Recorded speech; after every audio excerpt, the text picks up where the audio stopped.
A knock on the exam room door. A warning, not a request for permission.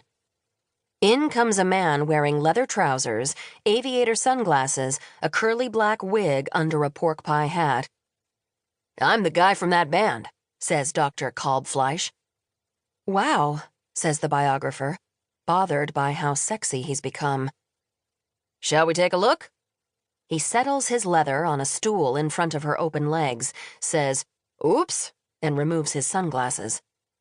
Kalbfleisch played football at an East Coast university and still has the face of a frat boy. He is golden-skinned, a poor listener. He smiles while citing bleak statistics. The nurse holds the biographer's file and a pen to write measurements. The doctor will call out how thick the lining, how large the follicles, how many the follicles. Add these numbers to the biographer's age, 42, and her level of follicle-stimulating hormone, 14.3, and the temperature outside, 56, and the number of ants in the square foot of soil directly beneath them, 87, and you get the odds. The chance of a child. Snapping on latex gloves. "Okay, Roberta, let's see what's what." On a scale of 1 to 10, with 10 being the shrill funk of an elderly cheese and 1 being no odor at all, how would he rank the smell of the biographer's vagina? How does it compare with the other vaginas barreling through this exam room, day in, day out, years of vaginas, a crowd of vulvic ghosts? Plenty of women don't shower beforehand, or are battling a yeast, or just happen naturally to stink in the nethers.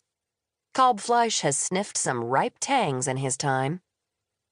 He slides in the ultrasound wand, dabbed with its neon blue jelly, and presses it up against her cervix. "Your lining's nice and thin," he says. 4.5, right where we want it.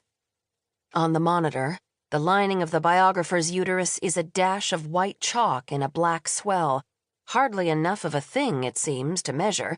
But Kalbfleisch is a trained professional in whose expertise she is putting her trust. And her money. So much money that the numbers seem virtual, mythical, details from a story about money, rather than money anyone actually has. The biographer, for example, does not have it. She's using credit cards. The doctor moves to the ovaries, shoving and tilting the wand until he gets an angle he likes. "Here's the right side. Nice bunch of follicles." The eggs themselves are too small to be seen, even with magnification, but their sacs, black holes on the grayish screen, can be counted. "Keep our fingers crossed," says Kalbfleisch, easing the wand back out. "Doctor, is my bunch actually nice?" He rolls away from her crotch and pulls off his gloves. "For the past several cycles," looking at her chart, not at her, "you've been taking Clomid to support ovulation." This she does not need to be told. "Unfortunately, Clomid also causes the uterine lining to shrink, so we advise patients not to take it for long stretches of time. You've already done a long stretch." Wait, what? She should have looked it up herself. "So for this round, we need to try a different protocol. Another medication that's been known to improve the odds in some elderly pre-gravid cases." Elderly? Just a clinical term. He doesn't glance up from the prescription he's writing. "She'll explain the medication and we'll see you back here on day 9. He hands the file to the nurse, stands, and makes an adjustment to his leather crotch before striding out. Asshole, in Faroese. Revarjo. Crabby says, "So you need to fill this today and start taking it tomorrow morning on an empty stomach.